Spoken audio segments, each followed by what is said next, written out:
أعوذ بالله السميع العلي العظيم من الشيطان اللعين الرجيم بسم الله الرحمن الرحيم الحمد لله الذي جعل کمال دینہ و تمام نعمتہ بولایت امیر المومنین علی بن ابی طالب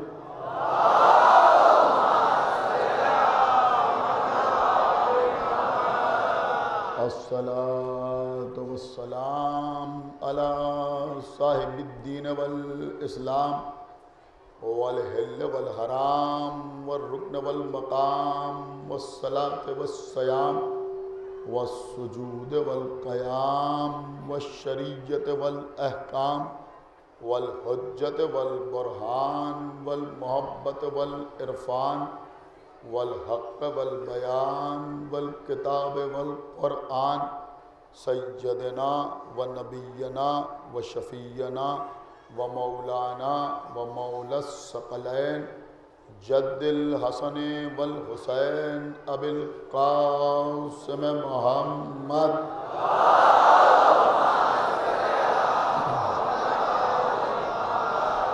وعلى اہل بیتہ الطیبین الطاہرین المعصومین المظلومین المنتخبین المنتجبین الذین اذہب اللہ عنہم الرجس وطہرہم تطہیرا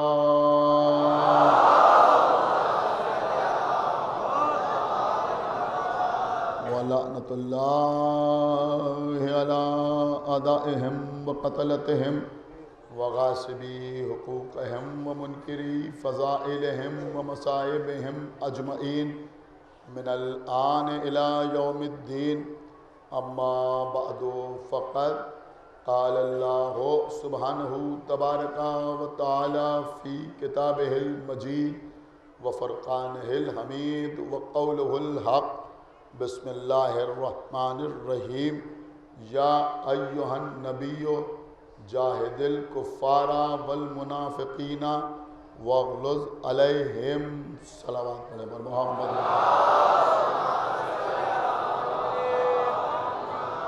اور 12 13 14 15 12 13 14 15 فروری کو آگرے میں سالانہ مجالس کا انعقاد ہوگا.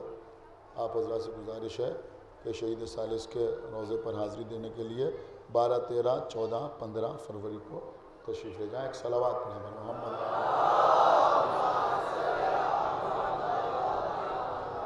حضرات سورہ توبہ کی آیت نمبر 73 کے پہلے ٹکڑے کی تلاوت کا شرف حاصل کرتے ہوئے مسلسل آپ حضرات سے گفتگو کا سلسلہ جاری و ساری ہے. آج 7ویں محرم ہے، 7ویں تقریر ہے. عنوان بیان ہے جہاد اور حقوق انسانی. میں نے آپ کے سامنے پیغمبر اسلام کی حیات طیبہ میں جو جنگیں ہوئیں ان میں سے 1-2 جنگوں کا تذکرہ کیا. مثلا میں نے آپ کے سامنے بدر کی جنگ بیان کی، میں نے آپ کے سامنے احد کی لڑائی بیان کی. کل میں نے آپ کے سامنے خندق کا معرکہ بیان کیا تھا. خندق وہ عظیم ترین جنگ تھی جس کو جنگ احزاب بھی کہتے ہیں، اور قرآن مجید میں اللہ نے اس جنگ سے متعلق پورا سورہ نازل فرمایا. جب جنگ خندق سے کفار و مشرکین بھاگنے لگے، حالانکہ یہودی ان کی سپورٹ میں تھے، پھر بھی ان کو فرار کرنا پڑا. تو جب پیغمبر اسلام نے ان کو بھاگتے ہوئے دیکھا تو پیغمبر اسلام نے فرمایا کہ الحمدللہ اب یہ کبھی ہم پر حملہ کرنے کے لیے نہیں آئیں گے، بلکہ اب ہم ان تک جائیں گے. ایک صلوات علی محمد. ہم ان تک جائیں گے. دیکھیے عزیزوں، آپ سوچ رہے ہوں گے کہ آج بھی میں آپ کے سامنے کوئی جنگ بیان کروں گا، لیکن بہرحال میں آپ کے سامنے عرض کر رہا ہوں کہ جہاد صرف جنگ کو نہیں کہتے. آپ غور فرمائیں، جہاد صرف جنگ کو نہیں کہتے. بلکہ جہاد کا مطلب ہے اپنے مقصد کو حاصل کرنے کے لیے کوشش کرنا. ایک صلوات پڑھے بر محمد توجہ آپ کی. اب اگر حصول مقصد کے لیے جنگ ضروری ہو تو وہ بھی جہاد ہے، اور اگر حصول مقصد کے لیے صلح ضروری ہو تو وہ بھی جہاد ہے. ایک صلوات پڑھے بر محمد بہت توجہ کے ساتھ انشاءاللہ آج کے مجلس کو آپ سماعت فرمائیں. انشاءاللہ کچھ اہم ترین باتیں میرے چھوٹے بھائیوں تک ضرور پہنچیں گی. جو بزرگ حضرات کے ہاں آ کے بیٹھتے ہیں وہ تو ہمت افزائی کے لیے بیٹھتے ہیں، ان کی دعاؤں کا طالب ہوں. دیکھیں عزیزوں، سن 6 ہجری میں یعنی ہجرت کے 6 سال پیغمبر اسلام نے فتح خیبر سن 5 ہجری میں، فتح خندق سن 5 ہجری میں ہوئی. سن 6 ہجری میں پیغمبر اسلام نے یہ خواب میں دیکھا کہ پیغمبر اسلام عمرہ کرنے کے لیے تشریف لے گئے ہیں. بہت توجہ آپ حضرات کی. پیغمبر عمرہ کرنے کے لیے تشریف لے گئے ہیں اور پیغمبر خانہ کعبہ کا طواف کر رہے ہیں اپنے ساتھیوں کے ساتھ اور عمرہ کر کے واپس آ رہے ہیں. پیغمبر اسلام نے اپنے اصحاب کے سامنے یہ بیان کیا کہ میں نے ایسا ایسا خواب دیکھا ہے اور میں چاہتا ہوں کہ ہم لوگ سب ساتھ ساتھ مکے کی طرف عمرہ کرنے کے لیے چلیں. بہرحال پیغمبر اسلام کے ساتھ کچھ لوگ جانے کے لیے راضی ہوئے اور کچھ لوگ جانے کے لیے راضی نہیں ہوئے. بعض روایات میں یہ ہے کہ پیغمبر کے ساتھ 700 افراد احرام باندھ کے چلے. بعض روایات میں یہ ہے کہ تقریباً 1100 افراد چلے. کچھ لوگوں نے تحریر کیا ہے کہ 1400 اور کچھ لوگوں نے بیعت رضوان کے سلسلے میں لکھا ہے کہ 1500. بہرحال اتنے اختلافات ہیں. کسی نے 700 لکھا، کسی نے 1100 لکھا، کسی نے 1400 لکھا، کسی نے 1500 لکھا. لیکن مجھے بڑی حیرت اس بات پہ ہوتی ہے کہ تمام روایات میں اس قدر اختلافات ہیں لیکن کسی کو پریشانی نہیں ہوتی، کسی کو حیرت نہیں ہوتی، کوئی سوال نہیں کرتا. سوال ہوتا ہے تو اس مسئلے میں ہوتا ہے کہ کربلا کے شہداء کتنے تھے. ایک صلوات پڑھے بر محمد و آل محمد. غور کیجئے، عجیب و غریب بات ہے. صرف شکوک و شبہات پیدا کرنے کے لیے کربلا کے سلسلے میں لوگ اس طرح کے سوالات کرتے ہیں. ارے بھیا، راویوں میں تو اختلاف رہتا ہی ہے، لکھنے والوں میں تو اختلاف ہوتا ہی ہے، اس لیے کہ سب معصوم تھوڑی ہیں لکھنے والے. تو جب غیر معصوم تحریر کرتے ہیں تو وہاں کچھ نہ کچھ اختلاف ہو ہی جاتا ہے. تو بعد اتنے لوگ رسول اللہ کے ساتھ چلے. پیغمبر اسلام نے قربانی کے جانور اپنے ساتھ لیے اور پیغمبر نے احرام بھی باندھ لیا. احرام پیغمبر نے اس لیے باندھا کہ مکے کے مشرکین یہ نہ سمجھیں کہ پیغمبر ان سے لڑنے کے لیے آ رہے ہیں، بلکہ احرام دیکھ کے یہ سمجھ لیں کہ پیغمبر عمرہ کرنے کے لیے آ رہے ہیں. سمجھ رہے ہیں آپ؟ پیغمبر عمرہ کرنے کے لیے آ رہے ہیں. پیغمبر اسلام مکے سے روانہ ہوئے. بہت توجہ آپ حضرات کی چاہتا ہوں. پیغمبر مکے سے روانہ ہوئے. اب جب پیغمبر اسلام مکے سے روانہ ہوئے اور مشرکین مکہ کو یہ خبر ہوئی کہ پیغمبر مکے کی طرف آ رہے ہیں، حالانکہ ان کو یہ معلوم ہو گیا تھا کہ احرام باندھ کے آ رہے ہیں، عمرہ کرنے کی غرض سے آ رہے ہیں، لیکن پھر بھی انہوں نے خالد ابن ولید کی سرداری میں 200 آدمیوں کا لشکر بھیجا کہ پیغمبر کو آنے سے روک دیا جائے. خالد ابن ولید بڑی تیزی سے پیغمبر کی طرف چلا. پیغمبر کے ساتھ 700 افراد تھے. یہ پیغمبر کے ساتھ آیا، لیکن جب پیغمبر کے پہلو میں مولا علی کو دیکھا اور علی ابن ابی طالب کی کمر میں تلوار دیکھی تو ایسے ہجرت کا وہ واقعہ یاد آیا کہ جب علی نے کلائی پہ ہاتھ رکھ کے اس کے ہاتھ سے تلوار چھینی تھی. کیا سنا ہے؟ پوری توجہ آپ حضرات کی چاہتا ہوں. اور پھر احد کا معرکہ بھی یاد آیا کہ جب اس نے حملہ کیا تھا تو مولا علی نے کس طرح سے تلوار چلائی تھی. تو جتنی تیزی سے آیا اسی تیزی سے مسلمانوں کا سیف اللہ واپس چلا گیا. صلوات پڑھیں بر محمد و آل محمد. سنیے حضور، ایک صلوات اور پڑھیں بر محمد و آل محمد. سنیے عزیزوں، دیکھیں آج انشاءاللہ صلح پڑھوں گا، لیکن آپ کو وہی لطف آئے گا جو جنگ کو سننے میں آتا ہے. تو پیغمبر اسلام مکے کی طرف بڑھ رہے ہیں. بہت توجہ چاہتا ہوں عزیزوں، یہ چیزیں بالکل نہیں پڑھی جاتی جو میں آپ کے سامنے عرض کر رہا ہوں. جو بزرگ حضرات بیٹھے ہیں میری بات کی تائید کریں گے. تو پیغمبر مکے کی طرف چلے. جب پیغمبر مقام حدیبیہ پہ آئے تو پیغمبر نے دیکھا کہ سامنے سے سہیل ابن عمر چند لوگوں کے ساتھ چلا آ رہا ہے. جب پیغمبر نے سہیل ابن عمر کو آتے ہوئے دیکھا تو پیغمبر نے اپنے ساتھیوں سے کہا کہ گھبرانے کی کوئی بات نہیں ہے، پریشان ہونے کی بات نہیں ہے.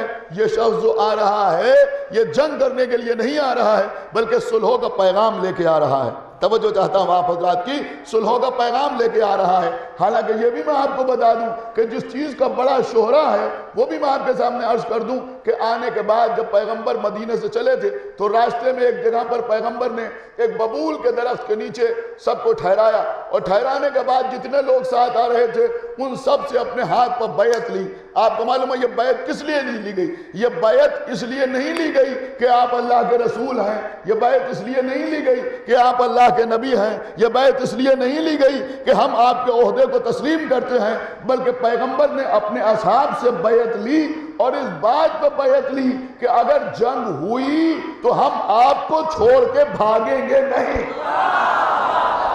ارے بھائی صلوات پڑھیں محمد والے محمد کو چھوڑ کے بھاگیں گے نہیں۔ ایک صلوات اور پڑھ دیں محمد والے محمد۔ دیکھیں بھائی خدا کے لیے بہت توجہ کے ساتھ سنیے گا، ایسے ہی نہیں میں ممبر پہ آگے بیٹھ گیا ہوں، سیڈیز پڑھ کے نہیں آیا ہوں آپ کے سامنے، محنت کر کے لے کے آیا ہوں، لہذا آپ کو بھی محنتی سے سننا پڑے گا۔ پوری توجہ آپ حضرات کی چاہتا ہوں۔ تو لوگوں نے ہاتھ پر بیعت کی پیغمبر کے، کس لیے بیعت کی؟ کہ یہ کہہ کے بیعت کی کہ ہم آپ کو چھوڑ کے بھاگیں گے نہیں۔ اب ہمارا سوال یہ ہے کہ بھائی پیغمبر کو یہ بیعت کیوں لینا پڑی کہ ہم آپ کو چھوڑ کے بھاگیں گے نہیں؟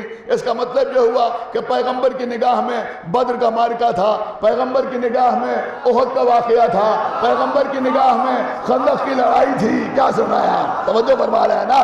لہذا پیغمبر نے بیعت لی کہ اب ہم آپ کو چھوڑ کے بھاگیں گے نہیں، اس لیے کہ ہو سکتا ہے کہ کسی زمانے میں لوگ کہتے کہ بھئی اللہ کی وحدانیت کا اقرار کیا تھا، جنگ کرنے کا وعدہ تھوڑی کیا تھا، محمد کی رسالت کو مانا تھا، میدان میں جم کے تلوار چلانے کا وعدہ تھوڑی کیا تھا۔ لہذا پیغمبر نے درخت کے نیچے، اسی کو کہتے ہیں بیعت تحت الشجرہ، یعنی درخت کے نیچے کی جانے والی بیعت، اس کو بیعت رضوان بھی کہا جاتا ہے۔ اور جن لوگوں نے یہ بیعت کی لوگ ان کی بڑی تعریف کرتے ہیں کہ صاحب دیکھیے فلاں بیعت کرنے والوں میں، فلاں بیعت کرنے والوں میں، فلاں بیعت کرنے والوں میں۔ ارے بھیا تم یہ بیعت دیکھ رہے ہو کہ جہاں انہوں نے بیعت کی بیعت کرنا نظر آ رہا ہے، حنین میں بیعت توڑنا نظر نہیں آ رہا ہے۔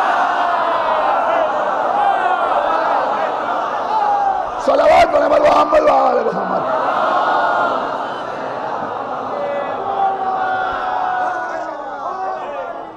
بیعت کرنا نظر آ رہا ہے۔ دیکھیے عزیزوں میں نے سوچا تھا کہ کچھ جنگیں آپ کے سامنے پڑھوں گا، لیکن بہرحال 7ویں محرم ہو گئی، اب 2 دن بچے، میں سمجھتا ہوں حنین اور تبوک یہ سب تو میں آپ کے سامنے بیان کر نہیں پاؤں گا۔ پھر کبھی موقع ملا پڑان کی مسجد میں انشاءاللہ 26 سے 30 تک یا پہلی سفر تک 5 مجلسیں ہوں گی، آپ حضرات اس پہ بھی انشاءاللہ تشریف لائیے گا، اور وہاں کا موضوع بھی کچھ اس سے ملتا جلتا ہے، ہو سکتا ہے جو کچھ یہاں رہ جائے وہ ہو سکتا ہے کہ میں وہاں بیان کر دوں۔ وہاں کا موضوع ہے نصرت رسول، ایک صلوات پڑھیں محمد وآل محمد۔ ہو سکتا ہے کچھ چیزیں وہاں بیان کر دوں جو یہاں سے رہ جائے، اور ہو سکتا ہے کچھ اور پڑھوں، میں وعدہ نہیں کر رہا ہوں، میں بتا رہا ہوں میں بھی، یعنی ہو سکتا ہے کہ میں وہاں یا آپ کے سامنے بیان کروں۔ تو بہرحال پیغمبر اسلام لوگوں سے بیعت لینے کے بعد، اور بیعت کیا ہوئی کہ ہم آپ کو کسی حال میں چھوڑ کے بھاگیں گے نہیں، ہم فرار نہیں کریں گے۔ بہرحال پیغمبر جا رہے ہیں، سامنے سے کس کو آتے ہوئے دیکھا؟ کہ سامنے سے دیکھا کہ سہیل ابن عمر آ رہا ہے۔ پیغمبر نے کہا یہ جنگ کرنے کے لیے نہیں آ رہا ہے بلکہ یہ صلح کا پیغام لے کے آ رہا ہے۔ وہ سامنے آیا، آنے کے بعد پیغمبر سے کہا کہ کیا ارادہ ہے؟ تو پیغمبر نے کہا دیکھو ہم لڑنے کے لیے نہیں آئے ہیں، ہم جنگ کرنے کے لیے نہیں آئے ہیں، ہم جنگ کرنے کے لیے نہیں آئے ہیں، ہم لڑنے کے لیے نہیں آئے ہیں، ہم صرف عمرہ کرنے کے ارادے سے آئے ہیں۔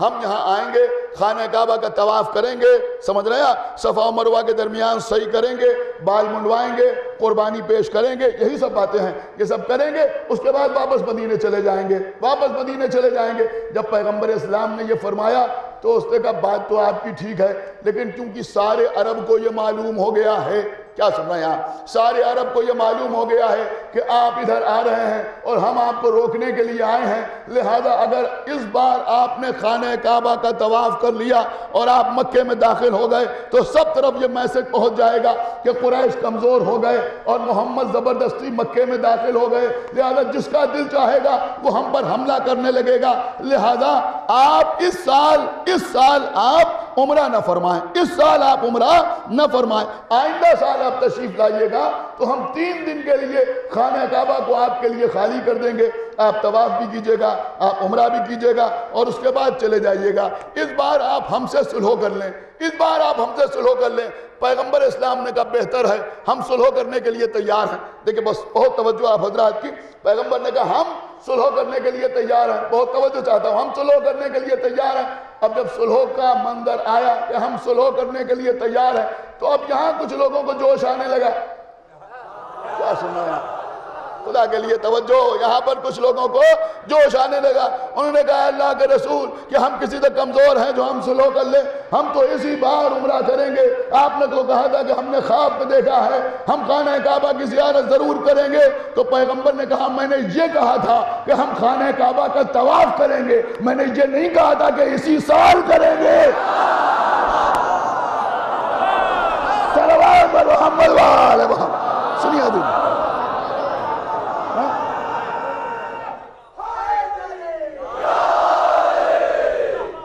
ایک صلوات اور محمد محمد وآل محمد۔ یہ نہیں کہا تھا ہم نے کہ اسی سال کریں گے، ہم نے یہ کہا تھا کہ ہم خانہ کعبہ کا طواف کر کے واپس جائیں گے۔ ان کو جوش آتا رہا، یہ کیسی صلح ہو رہی ہے، یہ کیسے دب کے صلح ہو رہی ہے۔ اب جو صلح کی شرطیں سامنے آئیں تو عجیب و غریب، سنیے عجیب و غریب، پہلی شرط تو یہی تھی کہ اس سال رسول اللہ واپس چلے جائیں گے، خانہ کعبہ تک نہیں جائیں گے، مکے میں داخل نہیں ہوں گے، سمجھ رہے ہیں؟ دوسرے سال پیغمبر آئیں گے اور جب آئیں گے تو خانہ کعبہ تک جائیں گے، 3 دن تک خانہ کعبہ پیغمبر کے لیے خالی رہے گا، سب احرام باندھ کے آئیں گے، ناکوں پر سوار ہو کے آئیں گے، تلواریں نیام کے اندر رہیں گی۔ دیکھیں یہ سب شرطیں تھیں مشرکین کی طرف سے کہ تلواریں نیام کے اندر رہیں گی، نیام سے باہر نہیں آئیں گی، اور ساتھ ساتھ ایک شرط یہ بھی لگائی کہ اللہ کے رسول اگر کوئی ہمارا آدمی بغیر اپنے ولی کی اجازت کے آپ کے پاس پہنچ جائے گا تو آپ کو اسے ہم کو واپس کرنا پڑے گا، لیکن اگر کوئی آپ کا آدمی آپ کو چھوڑ کے ہماری طرف چلا آیا تو ہم اس کو واپس نہیں کریں گے۔ تو پیغمبر نے کہا یہ شرط رکھنے کی ضرورت ہی نہیں ہے، اس لیے کہ جو اسلام چھوڑ کے چلا جائے ہم اسے لے کے بھی کیا کریں گے؟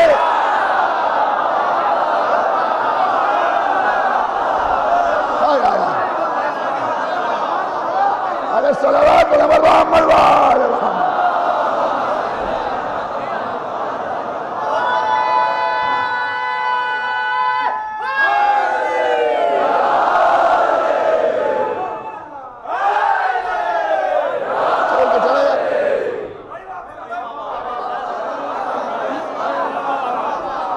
ایک صلوات اور بہت محمد وآل محمد۔ اور جو اسلام چھوڑ کے چلے جائے ہم اسے لے کے بھی کیا کریں گے؟ ٹھیک ہے تم اسے لے جانا، ہم اسے لے کے کیا کریں گے؟ تو یہ شرط رکھی گئی، یہ ساری شرطیں رکھی گئیں۔ اس کے بعد کہا گیا کہ بھائی اب صلح نامہ تحریر کیا جائے، یہ ساری شرطیں رکھنے کے بعد کہا گیا کہ صلح نامہ تحریر کیا جائے، اور پھر ساتھ ساتھ یہ بھی تحریر ہوا، دیکھیں بڑی قیمتی بات، یہ بھی تحریر ہوا کہ 10 سال تک ہمارے اور آپ کے درمیان کسی قسم کی جنگ نہیں ہوگی۔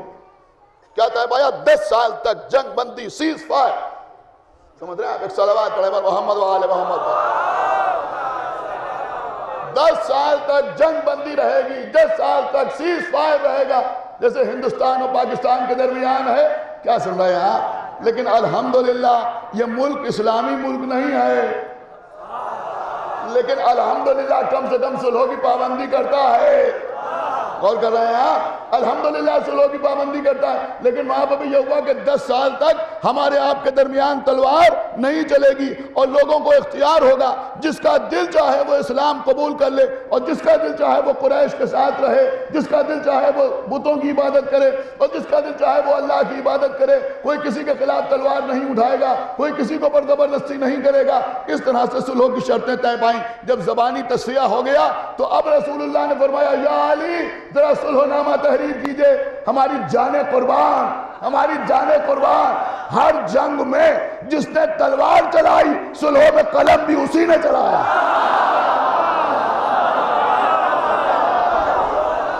ارے صلوات پڑھیں محمد وآل محمد۔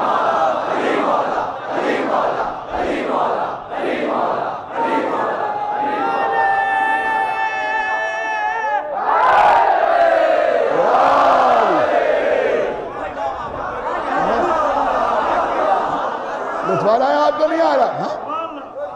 ایک صلوات اور پڑھیں بر محمد و آل محمد۔ دیکھیں عزیزوں، معصوم کی حکمت کیا ہوتی ہے یہ اللہ جانے اور معصوم جانے۔ بہرحال صلح ہوئی، اب یہ جو اصحاب تھے انہوں نے کہا یہ تو بڑے دب کے صلح ہو رہی ہے، یہ کون سا طریقہ ہے؟ ان کا آدمی ادھر آئے تو ہم واپس کر دیں، ہمارا آدمی ادھر جائے تو وہ واپس نہ کرے، یہ کون سا طریقہ ہے کہ اس سال ہم واپس چلے جائیں؟ لوگوں کو بہت زیادہ غصہ آنے لگا۔ خلیفہ دوم رسول اللہ کے پاس آئے، آنے کے بعد کہا کہ کیا آپ اللہ کے رسول نہیں ہیں؟ کہا میں نہیں ہوں تو کون ہے؟ آپ خدا کے لیے توجہ فرمائیے گا۔ کہا اللہ کے رسول کیا ہم مسلمان نہیں ہیں؟ کہا یہ تم جانو۔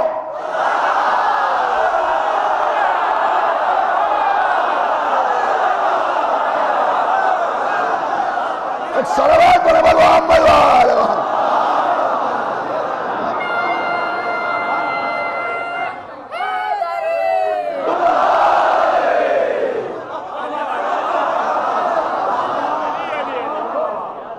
کہا کیا مکے کے رہنے والے مشرک نہیں ہیں؟ کہا بے شک مشرک ہیں۔ کہا پھر ہم ان سے اتنی دب کے صلح کیوں کریں؟ پھر ہم ان سے اتنا دب کے صلح کیوں کریں؟ تو پیغمبر اسلام نے فرمایا کہ یہاں دبنے اور ابھرنے کا کوئی سوال نہیں ہے، میں ہوں اللہ کا رسول اور جو حکم خدا ہے مجھے اسی پہ عمل کرنا ہے، جو حکم خدا ہے مجھے اسی پہ عمل کرنا ہے۔ کہا یا علی آپ صلح نامہ تحریر کیجئے، لیکن یہ بڑبڑاتے رہے۔ علی ابن ابراہیم کہتے ہیں کہ خلیفہ دوم کہتے ہیں کہ صلح حدیبیہ میں اگر مجھے میرے ہم خیال 40 آدمی مل جاتے تو میں باقاعدہ محمد کی مخالفت کرتا۔ کیا ارمان ہے، ایک صلوات پڑھیں محمد و آل محمد۔ سمجھ رہے ہیں؟ یہ بھی سنے دنیا، ایک صلوات اور پڑھیں محمد و آل محمد۔ دیکھیں عزیزوں، کچھ لوگ اسی قسم کے ہوتے ہیں کہ جب کوئی موقع پڑتا ہے تو وہ گھر کے اندر ہوتے ہیں۔ آپ غور فرمائیے، جب کوئی موقع ہوتا ہے تو وہ گھر کے اندر ہوتے ہیں، جب اچھے خاصے امن و امان کے حالات ہوتے ہیں تو اس وقت ان کو جوش آتا ہے۔ ایک صلوات پڑھیں بر محمد و آل محمد، تب انہیں جوش آتا ہے۔ یعنی کبھی آپ کو وہ میدان میں نہیں ملیں گے، کبھی آپ کو وہ فیلڈ میں نہیں ملیں گے، سمجھ رہے ہیں؟ آپ نہیں سمجھ رہے، کبھی فیلڈ میں نہیں ملیں گے، کبھی میدان میں نہیں ملیں گے۔ آپ دیکھیں اپنے محلے میں، گلی میں، ہر طرف کچھ لوگ اس طرح کے ہوتے ہیں کہ ان کو جوش کب آتا ہے کہ جب کوئی صلح کی بات ہونے لگے تو اس وقت انہیں جوش آنا لگتا ہے کہ اس وقت تو لڑ لینا چاہیے۔ سمجھ رہے ہیں آپ یا نہیں سمجھ رہے ہیں؟ اب یہ سمجھ رہے ہیں کہ قلم آ گیا، کاغذ آ گیا، علی لکھ رہے ہیں، اب اس وقت جوش دکھا کے اپنی بہادری کا کلمہ پڑھوا لیا جائے۔ سنائیں آپ لوگوں کو ثابت کر دیا جائے کہ بھئی رسول تو صلح کرنا چاہتے تھے لیکن ان کو بہت غصہ آ رہا تھا۔ آپ دیکھیں کیسے بہادر تھے، کیسے شجاع تھے، اگر شجاع نہ آتے تو غصہ کیوں آتا؟ لیکن رسول اللہ نے بھی ان کی مکاری کو چلنے نہیں دیا۔ جب انہوں نے زیادہ غصہ کیا اور زیادہ حرکتیں کی اور یہ بھی کہہ دیا کہ آج جیسا رسول کی رسالت پر شک ہوا ایسا کبھی نہیں ہوا تھا، تو ایک بڑا پیغمبر نے ڈانٹ کے کہا کہ اس وقت جوش دکھا رہے ہو اور وہ وقت بھول گئے کہ جب عہد میں تمہیں پکار رہا تھا اور تم عہد کے بعد بھاگے۔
اب سنیے عزیزوں، مولا علی نے صلح نامہ تحریر کرنا شروع کیا۔ جیسے ہی مولا علی نے لکھا بسم اللہ الرحمن الرحیم، بلکہ لکھا گیا رسول اللہ نے فرمایا کہ یا علی لکھیے بسم اللہ الرحمن الرحیم۔ سہیل ابن عمر نے کہا کہ ہم رحمان کو نہیں جانتے، ہم رحمان قرآن کو نہیں جانتے، لکھیے بے اسموں کا اللہم۔ رسول نے کہا یا علی یہی لکھ دیجئے جو یہ کہہ رہے ہیں، ایک صلوات پڑھیں پر محمد و آل، جو یہ کہہ رہے ہیں وہی لکھ دیا مولا علی نے۔ کہا بھئی یہ صلح ہے، صلح نامہ ہے محمد رسول اللہ اور قریش کے درمیان۔ مولا علی نے لکھا، فوراً ہی سہیل ابن عمر نے کہا کہ یہ آپ نے کیا لکھ دیا؟ اگر ہم انہیں رسول اللہ مانتے ہوتے تو پھر صلح کی ضرورت ہی کیوں ہوتی؟ کہ یا علی کاٹ دیجئے، رسول اللہ کاٹ دیجئے، محمد ابن عبداللہ لکھ دیجئے۔ کہا اللہ کے رسول شرم آتی ہے، جس ہاتھ سے لکھا ہے، سمجھ رہے ہیں، جس ہاتھ سے لکھا ہے اپنے ہاتھ سے کیسے کاٹوں؟ رسول اللہ مسکرائے، علی کے ہاتھ سے کاغذ لیا اور اس کے بعد اپنے ہاتھوں سے رسول اللہ کو کاٹا، رسول اللہ کو کاٹا، ابن عبداللہ لکھا، ابن عبداللہ لکھا۔ اب ہمیں ایک بات بتاؤ، بہت سوچ سمجھ کے یہ بات دنیا ہم کو بتائے۔ لوگ کہتے ہیں مولا علی اگر خلیفہ رسول تھے، اگر یہ ولی اللہ تھے تو پہلے دور میں، دوسرے دور میں، تیسرے دور میں علی نے اپنی خلافت کا دعویٰ کیوں نہیں کیا؟ ارے بھیا علی نے تو دعویٰ نہیں کیا، محمد نے تو رسول اللہ کاٹ دیا۔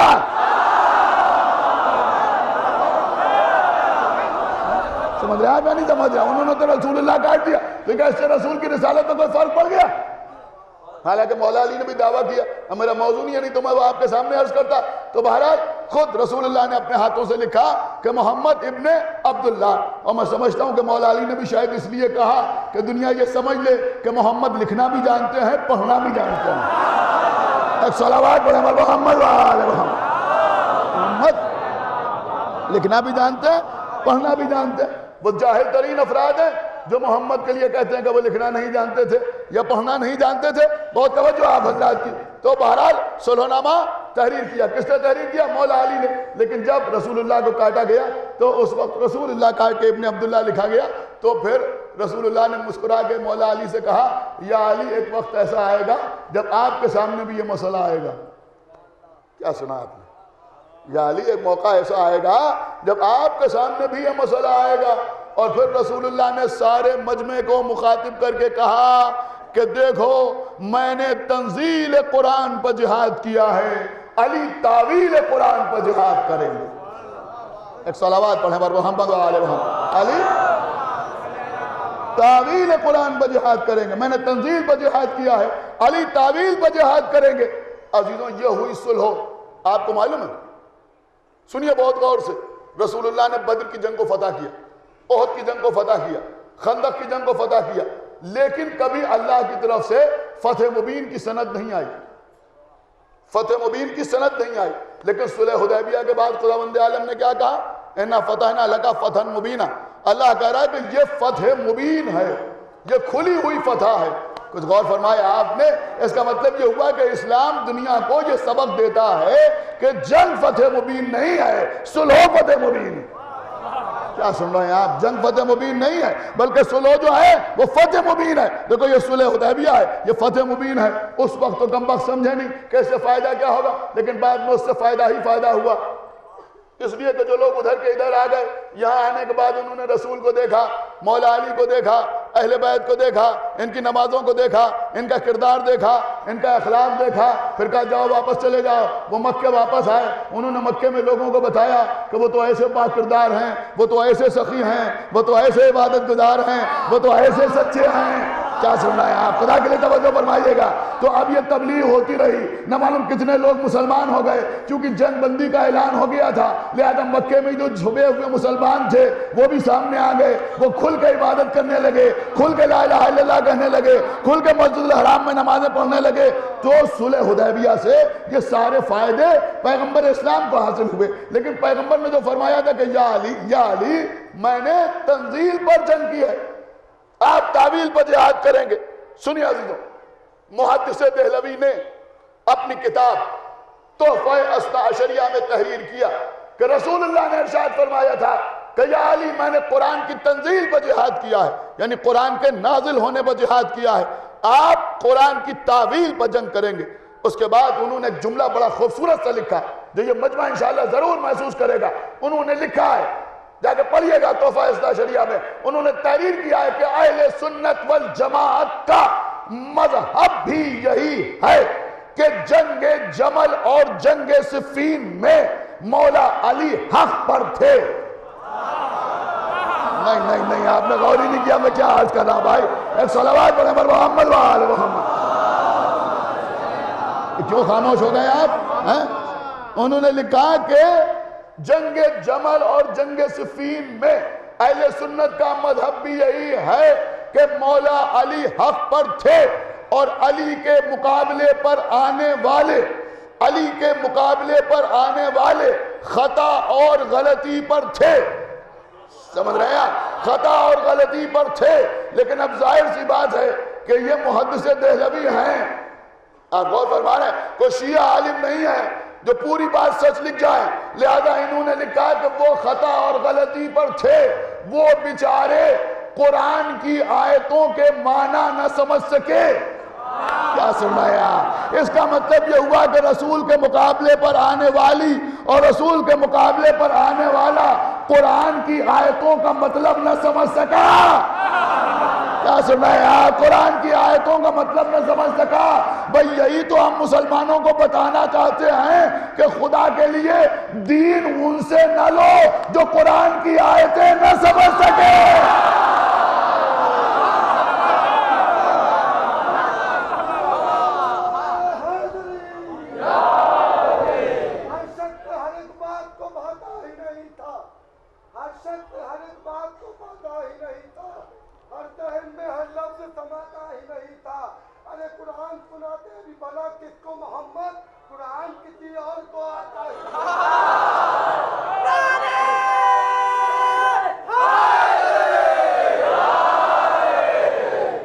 سنیے عزیزوں، تو یہ رسول کی صلح کس سے؟ کفار قریش۔ یہ جو آیا تھا سہیل ابن عامر صلح کرنے کے لیے، آپ کو معلوم ہے یہ کون تھا؟ یہ نمائندہ بن کے آیا تھا قریش کا۔ قریش کا سردار کون تھا؟ قریش کا سردار تھا ابو سفیان۔ کیا سن رہے ہیں؟ قریش کا سردار تھا ابو سفیان۔ اس کا مطلب یہ ہوا کہ یہ صلح ہوئی محمد اور ابو سفیان کے درمیان۔ خدا کے لیے توجہ فرمائیے گا، یہ صلح ہوئی محمد اور ابو سفیان کے درمیان۔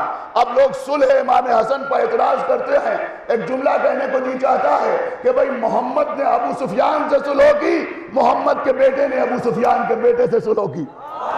کچھ غور کیا آپ نے؟ لیکن نہ ابو سفیان صلح پر باقی رہا، نہ ابو سفیان کا بیٹا صلح پر باقی رہا۔ سمجھ رہے ہیں؟ نہ وہ باقی رہا نہ یہ باقی رہا۔ امام حسن نے بھی جو صلح کی تھی معاویہ سے، اس کی جو شرطیں تھیں، ان شرطوں کے اوپر وہ باقی نہیں رہا۔ اس میں ایک اہم ترین شرط یہ بھی تھی کہ معاویہ اپنے بعد کسی کو خلیفہ نومینیٹ نہیں کرے گا۔ ابن ابی الحدید معتزلی نے لکھا کہ چونکہ شرط یہ تھی کہ اپنے بعد خلافت کو اہل بیت کی طرف پلٹا دے گا، لہذا اس نے زہر دے کر امام حسن علیہ السلام کو شہید کرایا۔ جو امام حسن علیہ السلام کی شہادت کیا ہے؟ دنیا بتائے کہ یہ امام حسن علیہ السلام کو جو جودہ بنت اشعث نے زہر دیا، اس کو کس نے بھیجا تھا؟ یہ یزید کا باپ ہی تو تھا کہ جو امام حسن علیہ السلام کا قاتل تھا۔ سمجھ رہے ہیں آپ؟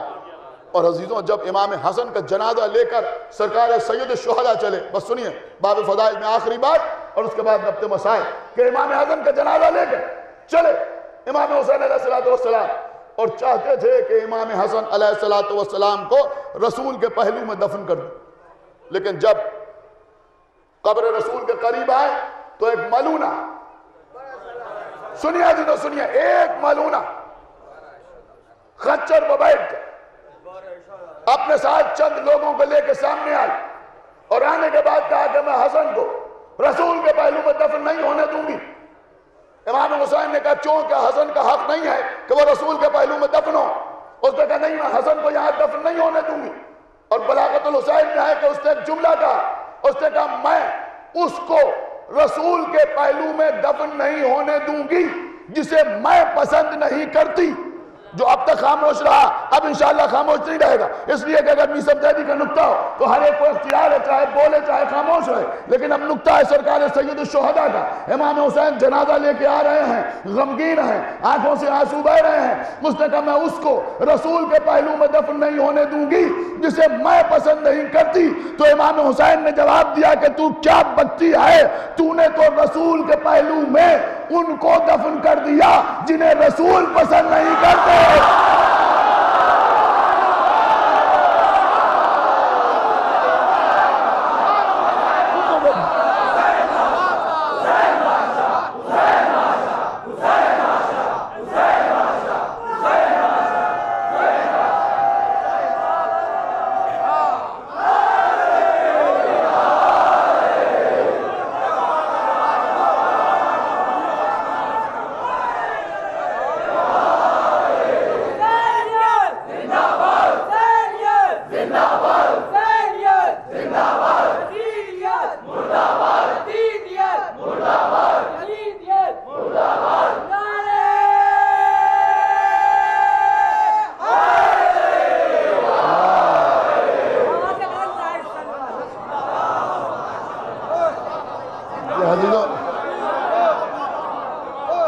آج کی تاریخ کی مناسبت سے میں نے آپ کے سامنے صلح حدیبیہ کا تذکرہ کیا اور ماشاءاللہ آپ نے خوب سنا.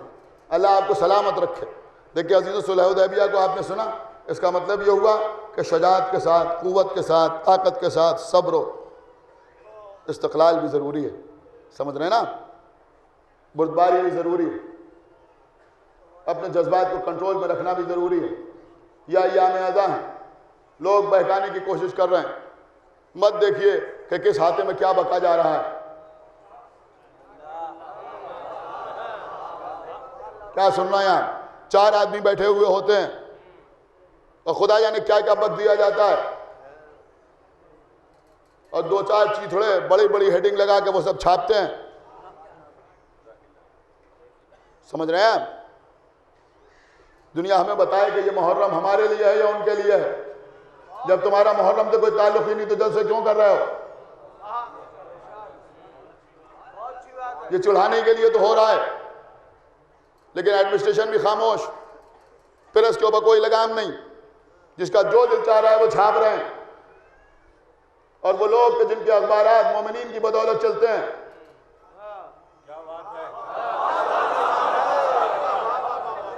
دیکھیے عزیزوں, مجھے کسی کی پرواہ وارو نہیں ہے. الحمدللہ میرے مولا نے جو مجھے ضروری ہے وہ مجھے عطا کر دیا ہے. کہتا مجھے کسی کی ضرورت نہیں ہے. اب غور فرما رہے ہیں, میں کسی کو منہ نہیں لگاتا, کسی ایسے ویسے کو, الحمدللہ. اور یہ بھی بات آپ یاد رکھیے کہ میں کسی سے شخصی دشمنی بھی نہیں رکھتا,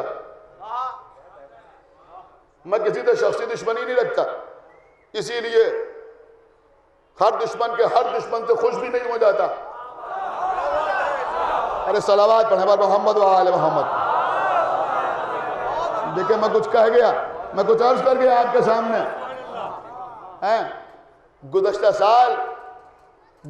سال اسی عشرے میں نے کہا تھا, جب یہاں سے ڈیوائیڈر پر سے جھنڈے ہٹوائے گئے تھے اور ہمارے اوپر پابندیاں لگی تھیں, تو میں نے کہا تھا کہ شیعہ نوابین کے نوکروں کی اولادیں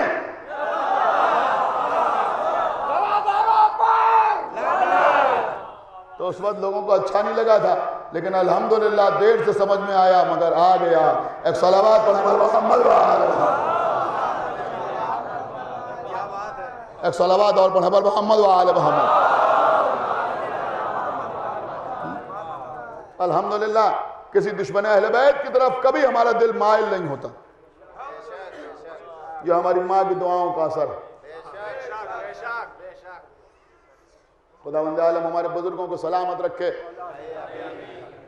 ہم بہت کم عمر کے تھے جب پہلی مرتبہ یوسف اختر صاحب نے یہاں ہم سے مجلسیں پڑھوائی تھیں. خداوند عالم ان کے درجات کو عالی کرے, کروٹ جنت نصیب کرے. بڑے خلوص کے ساتھ اس سلسلے کا اہتمام کرتے تھے. یہ پہلا سال ہے جب وہ موجود نہیں ہیں. بہرحال ان کے متعلقین ہر کام کو ویسے ہی انجام دینے کی کوشش کر رہے ہیں, لیکن کوئی کمی رہ جائے تو آپ حضرات سے ان کی طرف سے میں معذرت کرتا ہوں. بس عزیزوں, میں نے مجلس کو تمام کیا. امام حسن علیہ السلام بھی صلح فرما رہے ہیں، رسول اللہ صلح فرما رہے ہیں۔ میں چاہتا ہوں کہ آپ کسی بات پر دھیان نہ دیں، کون کیا لکھ رہا ہے، کیا چھاپ رہا ہے، دھیان دینے کی ضرورت نہیں، جس کا جو دل چاہے لکھے۔ اب ظاہر سی بات ہے کہ جو عزاداری میں مصروف نہیں ہے انہی کے دماغ میں جو خرافات پیدا ہوگی وہی لکھیں گے، اور کون لکھے گا؟ آج کل تو ہر آدمی اپنی صورت آئینے میں نہیں دیکھتا۔ ایک صلوات اور پڑھیں پر محمد و آل محمد۔ اپنی صورت آئینے میں نہیں دیکھتا۔ ارے بھائی اپنے کاروبار کو دیکھو، جائز ہے یا ناجائز ہے، کتنا پیسہ جائز طریقے سے آ رہا ہے، کتنا پیسہ ناجائز طریقے سے آ رہا ہے، کبھی غور کیا؟ منہ کھول دیا امام حسین علیہ السلام کے لیے۔ ایک صلوات پڑھیں پر محمد و آل محمد۔ منہ کھول دیا امام حسین علیہ السلام کے لیے، لیکن ہمیں پرواہ بھی نہیں ہے، جس کا جو دل چاہے عزاداری کے لیے کہے۔ خالی شیعہ گھر میں پیدا ہو جانے سے کوئی شیعہ نہیں ہوتا، اور ہمارے سامنے صلح حدیبیہ ہے، جیسے رسول اللہ نے کہا کہ جو ادھر چلا جائے ہمیں اس کی پرواہ بھی نہیں ہے۔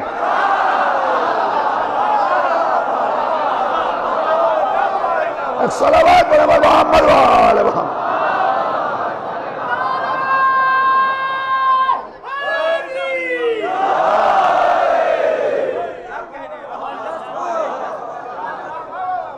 ایک صلوات اور پڑھیں پر محمد و آل محمد۔ چلا جائے پھر ہمیں اس کے پرواہ بھی نہیں۔ الحمدللہ مجالس ہو رہی ہیں، آپ حضرات ہر جگہ مجلس پہ جائیے، الحمدللہ میرے مولا عباس کا کرم، ہر جگہ فضائل و مصائب اہل بیت بیان ہو رہا ہے۔ یہی ہم چاہتے ہیں، یہی ہم چاہتے ہیں، اہل بیت کے فضائل بیان ہو، اہل بیت کے مصائب بیان ہو۔ آپ ہر جگہ مجلس پہ جا رہے ہیں، یہ اتنا بڑا مجمع جو ہر جگہ ہو رہا ہے، آپ جا رہے ہیں، شیعہ کالج ہے تو وہاں مجمع ہے، افضل محل ہے تو وہاں مجمع ہے، غفر مآب ہے تو وہاں مجمع ہے، نازمیہ ہے تو وہاں مجمع ہے، ہر جگہ مجمع دیکھ کے لوگوں کے کلیجے پھٹے جا رہے ہیں۔ ایک صلوات پڑھیں پر محمد و آل محمد۔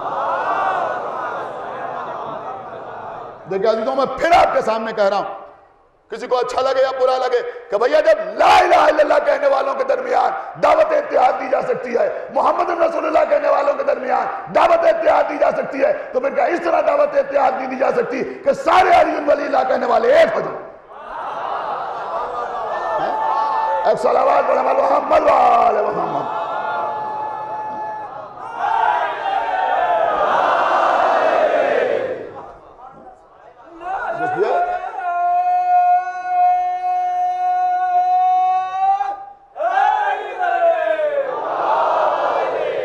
دوستی رکھیے اہل بیت کے لیے، دشمنی رکھیے اہل بیت کے لیے۔ جس سے آپ کی لڑائی اس سے ہماری لڑائی، جس سے آپ کی صلح ہو اس سے ہماری صلح، ورنہ ہماری نہ کسی سے صلح ہو نہ ہماری کسی سے لڑائی۔ ہماری اس سے لڑائی جس سے اہل بیت کی لڑائی، ہماری اس سے صلح ہو جس سے اہل بیت کی صلح۔ بس یہ کردار رکھیے، باقی کچھ نہیں۔ سمجھ رہے ہیں آپ؟ یہ مزاج، میں چاہتا ہوں کہ یہ نوجوان اپنے ذہنوں میں یہ بات بٹھا لیں کہ بس جو حسین کا وہ ہمارا، اور جو حسین کا نہیں وہ ہمارا نہیں۔ امام حسن علیہ السلام نے صلح فرمائی۔ کچھ لوگوں نے کہا امام حسن علیہ السلام میں شجاعت کی کمی تھی۔ ارے ذرا صفین میں آ کے دیکھو، جمل میں آ کے دیکھو، پھر بتاؤ کہ شجاعت میں کیا کمی تھی۔ عزیزوں، یہ تو حماقت والی باتیں۔ جب امام حسن صلح کر رہے تھے تو امام حسین امام حسن کے ساتھ ویسے ہی شریک تھے جیسے رسول کی صلحوں میں مولا علی شریک تھے۔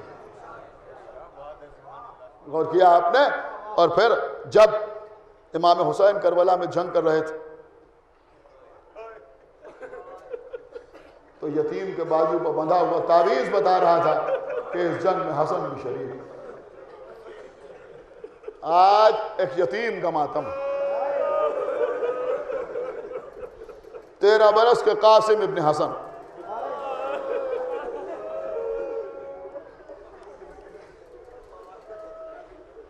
روئیے عزیزوں روئیے۔ وہ گھرانہ کہ جہاں یتیموں کا خیال رکھا گیا، ہمارے اور آپ کے مولا علی جن کی تلوار نے بڑے بڑے پہلوانوں کو دھول چٹا دی۔ عبداللہ ابن عباس کہتے ہیں کہ ایک دن میں مولا علی کے پاس گیا، میں نے دیکھا کہ ایک مشق رکھی ہے جس میں شہد بھرا ہوا ہے، اور چھوٹے چھوٹے بچے سامنے کھڑے ہوئے، اور بچوں کے ہاتھ میں چھوٹی چھوٹی پیالیاں ہیں. مولا علی وہ شہد ان بچوں میں تقسیم کر رہے ہیں. اور کچھ چھوٹے چھوٹے بچے ہیں جو اپنے ہاتھ سے نہیں شہد چاٹ سکتے، تو مولا علی اپنی انگلی پر شہد لے کے ان بچوں کو کھلا رہے ہیں. کہا یا علی یہ کون بچے ہیں؟ کہا یہ شہر کے یتیم بچے ہیں. جب بچے چلے گئے تو فرمایا کہ دیکھو یتیموں کا ہمیشہ خیال کیا کرو. قسم خدا کی عزیزوں، آج کی مجلس کا پیغام جہاں تک آواز جائے، میرے مولا علی نے فرمایا دیکھو کبھی کسی یتیم کے سامنے اپنے بچے کو پیار نہ کرنا. کسی یتیم کے سامنے اپنے بچے کو پیار نہ کرنا، اس لیے کہ احساس یتیمی تازہ ہو جاتا ہے. میں کہوں گا یا علی یتیموں کا اتنا خیال، لیکن آپ کا یتیم پودا قاسم کربلا میں پامال ہو رہا ہے.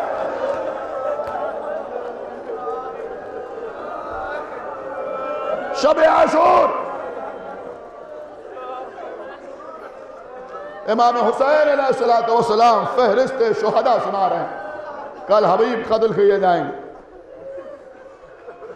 کل مسلم ابن اوسجہ قتل ہوں گے، لیکن مصائب میں انشاءاللہ کوئی کمی نہیں ہوگی. کل مسلم ابن اوسجہ قتل کیے جائیں گے، کل عابس و شودب مارے جائیں گے، کل میرا اکبر مارا جائے گا، میرا عباس کے بازو قلم ہوں گے. جب فہرست سنا چکے، ایک 13 برس کا کم سن اٹھا، چچا کیا میرا نام فہرست شہداء میں نہیں ہے؟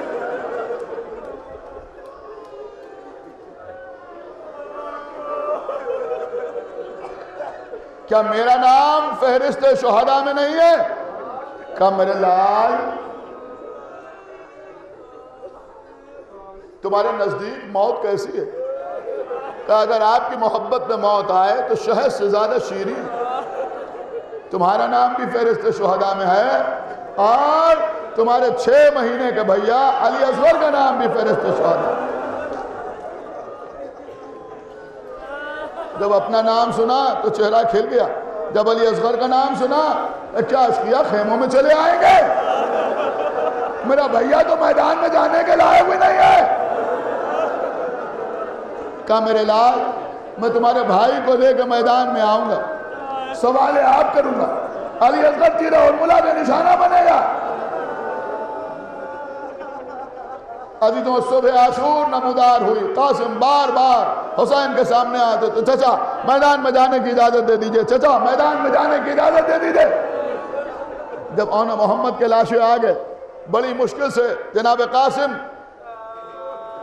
جب اپنے بابا کا تعویذ لے کے آئے، امام حسین نے کھول کے پڑھا، لکھا ہوا تھا بیٹا قاسم کربلا کے میدان میں میں نہ ہوں گا، میری جانب سے تم میرے بھیا پہ اپنی جان قربان کر دینا. حسین نے خط کو پڑھا، بھتیجے کو گلے سے لگایا. چچا بھتیجے اتنا روئے کہ بے ہوش ہو گئے.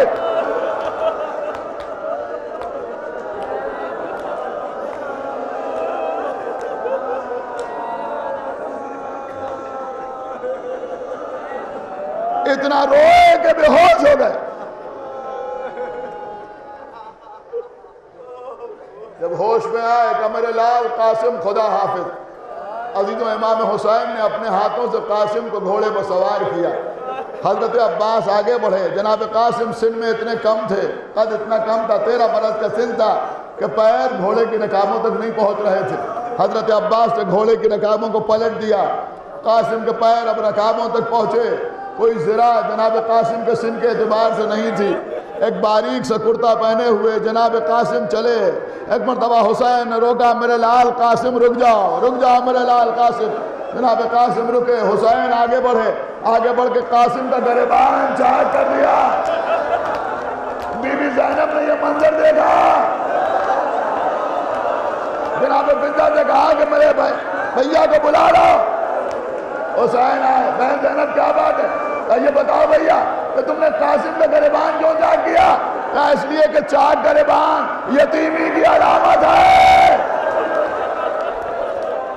ہو سکتا ہے ظالموں کو قاسم پر یتیمی کی وجہ سے رحم آ جائے. جناب قاسم بڑے مڑ کے کہا چچا ذرا دیکھیے گا میں میدان میں کیسے تلوار چلاتا ہوں. حضرت عباس سے آنسوؤں کو پوچھا، بسم اللہ میرے لال آگے بڑھو۔ جناب قاسم میدان میں آئے، میں حسن ابن علی کا بیٹا ہوں، میں حسین کا بھتیجا ہوں، میں علی کا پوتا ہوں، میں رسول کی اولاد ہوں۔ آخر میں فرمایا یہ سمجھ لو یہ فنا سپاہی مجھے میرے چچا عباس نے سکھایا۔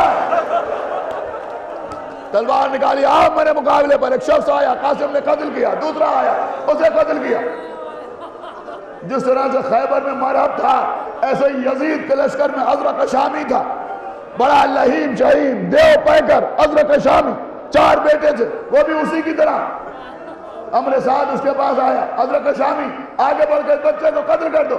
ازرق شامی نے کہا یہ چھوٹا سا بچہ، اسے قتل کرنے کے لیے میں جاؤں، میں اپنے ایک بیٹے کو بھیجتا ہوں، اسے قتل کر دے گا۔ اس کا بیٹا سامنے آیا، جناب قاسم نے اسے قتل کیا۔ دوسرا بیٹا آیا اسے قتل کیا، تیسرا آیا اسے قتل کیا، چوتھا آیا اسے قتل کیا۔ جب 4 بیٹے ازرق شامی کے قتل ہو گئے تو ازرق شامی ایک پہاڑ کی طرح جناب قاسم کی طرف جھپٹا۔ بس جیسے ہی جناب قاسم کی طرف آیا، جناب قاسم نے ایک مرتبہ اس کی کمر پہ وار کیا، 2 حصوں میں تقسیم ہو گیا، پلٹ کے حسین ابن علی کی طرف دیکھا۔ لوگ کہتے ہیں حسین نے اشارہ کیا، نہیں اشارہ نہیں کیا، بلکہ داد شجاعت لینے کے لیے قاسم نے حسین کی طرف دیکھا۔ اے چچا، ساری کائنات کی داد شجاعت ایک طرف، آپ کی داد شجاعت ایک طرف۔ جب ادرک بھی قتل ہو گیا تو کسی نے پکار کے کہا کیا کرتے ہو، یہ حسن کا بیٹا ہے، سارے لشکر کو قتل کر دے گا، مل کے حملہ کرو۔ اب لشکر نے حملہ کیا، 13 برس کا شہزادہ تلوار چلاتا ہوا آگے بڑھ رہا ہے، جناب قاسم جنگ کرتے ہوئے آگے بڑھ رہے ہیں۔ ایک مرتبہ پیچھے سے ایک ملعون آیا، ایک گورد اٹھایا، قاسم کی پشت پہ مارا۔ عزیزو آپ جو پشت پر گورد لگا، قاسم گھوڑے پر سنبھل نہ سکے، گھوڑے سے زمین پہ آئے اور آتی یا ماں ادرکنی، اے ججا میری مدد کے لیے آئیے۔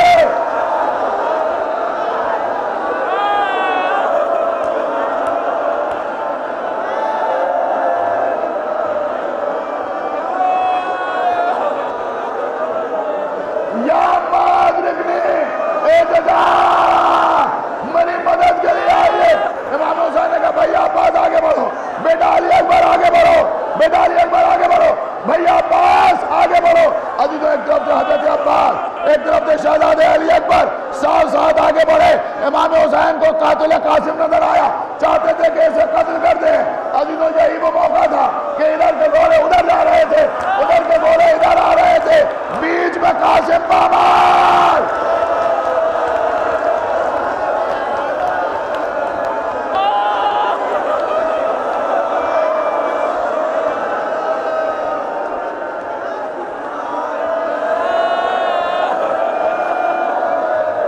دیکھیں ابھی مجلس ختم نہیں ہو رہی ہے، یہ کون عورتیں جو مجلس کو ڈسٹرب کر رہی ہیں؟ بیٹھ جائیے اپنی جگہ پہ۔